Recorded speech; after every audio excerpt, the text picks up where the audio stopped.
Good to vach, everybody. So I'll tell you, Maisa.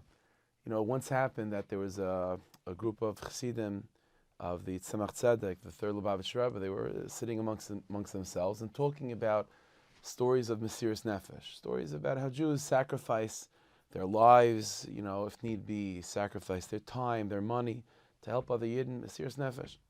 And so the Tzemach Tzedek was there, and he heard what they were talking about, and he said, obviously any level of self-sacrifice that a Jewish person, offers is of great value and is very chashuv.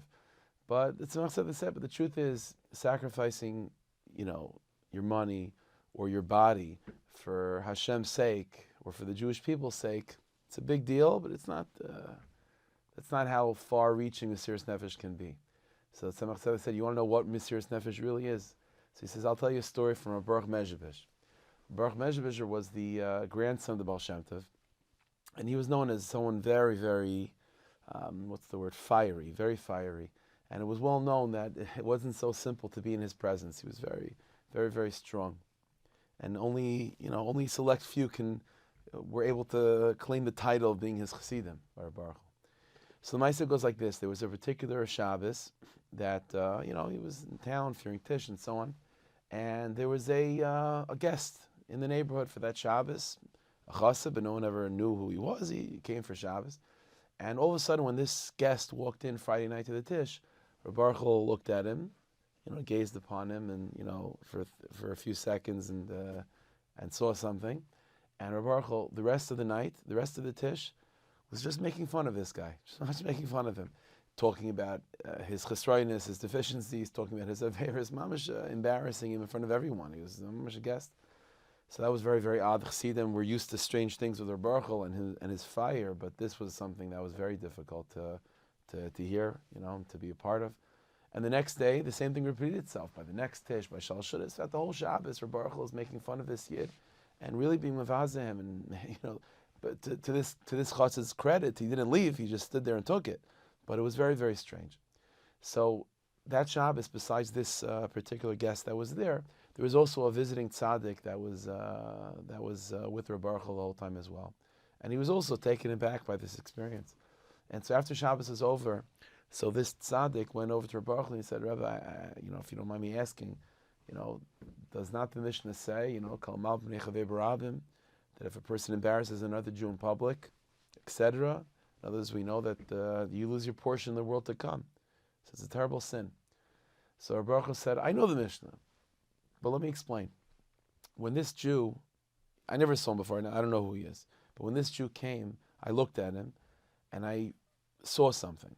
And what I saw is the following thing, that this Jew, what he does for a living, for his parnasa, is that he is like a courier. He's a courier. If a person has a particular product, something of value, he needs to get to a particular place, so they hire this Jew as a courier to bring the object or the money, whatever it is, from point A to point B.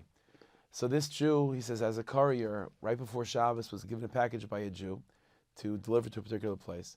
And the problem is that he planned on being able to get to the town of Mezhebish, where Baruch was, with enough time before Shabbos to make the proper arrangements to have this product or this object protected in a safe way. The problem was that there was traffic and whatever, the weather was not good. He ended up coming to town extremely late, and Imamish had no time to set up the proper arrangements to make sure that this package that was given to him by this Yid was going to be safe, was going to be kept safely. So what did he do? He wanted to come to the Tish, so he was a little bit negligent, and what he did was he went to the first place he saw, the first inn that he found, which was owned and run by a guy, and he takes this particular whatever this object was that this Yid gave him to bring to another place, it was of great value. And he went to the owner of the hotel, this inn, a non-Jew, and he said, listen, I'm here for the weekend. If you don't mind just keeping this by you, and I'll come back, Saturday night to pick it up. There's no documentation, there was no witnesses, there was no nothing. It was just him giving this expensive object or expensive item to the innkeeper, to this non-Jew. And so Rav Baruch says, so I saw this when I looked at him, and I realized that without a question that this guy, this innkeeper, at the end of Shabbos, when this Jew goes back to collect, to get this this piece of, whatever this thing was that was of value. The guy's going to deny the whole thing, and there's nothing the Jew can do. Again, there was no proof, there was nothing. So, said Reb Baruch Hu, and what's going to happen? So this Jew's his parnas is going to be damaged by it. He's now going to develop a reputation of someone that's careless, and the Jew that gave him that product is going to lose that particular product. So he's going to have a loss of money. This Jew's going to have a loss of money. So Baruch Hu said, so I decided that I have to be Motzei Nefesh in order to take away that din, in order to take away that gezerah, to take away this issue. And so Baruch Hu realized, he said, I realized that the only thing I can do was to be mavaza this guy and to mamish embarrass him barabim. And by the busha and the chalima and all the embarrassment that he's going to receive by me talking about him like this in public, so that will alleviate in Shemayim whatever's going on, and it'll cause this guy, Motzei Shabbos, to give the product back. And whatever monetary loss that this Jew was going to incur because of the guy holding on to the product, both the courier and the Jew that sent it, by me being mavaza him, is going to sort of take that away, and he'll neutralize it, and he'll be able to continue on with his parnas as a courier, and the guy, the mishalech, the one that sent the product, won't lose the product either, and everything will be fine. So Tzemach Tzedek said, so you see what that mice is. Reb Baruch Hu knew that by embarrassing a Jew in public, you lose your chelik in olam haba. But he was willing to do that, not to save a Jewish person's life, and not to save a Jewish person's neshama, but to save a Jewish person's parnasa. That's what he's willing to sacrifice his own neshama for that. Said Reb Baruch Hu, that's Mesiras Nefesh. That's Mesiras Nefesh. To sacrifice your body for the Jew, to sacrifice your money for a Jew, that's a gewaldige thing. But to sacrifice your neshama for a Jew, that's real Mesiras Nefesh. No, we shouldn't be.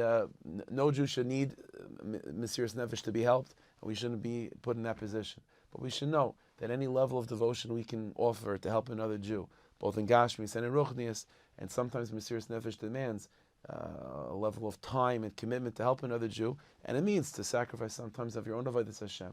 But that's part of what it means to be a Yid, to help another Yid. So Hashem should help us in the schus of our Mesiras Nefesh and our willingness to be Motzei Nefesh for other Yidden. Should be zeichet to have a lichte gevach, a simcha de gevach, a mazel de gevach, and be zeichet to all the Yeshuas and all the nechamas that come with Mesiras Nefesh. Be called Tzaddik, Meher V'Meinu, Amen.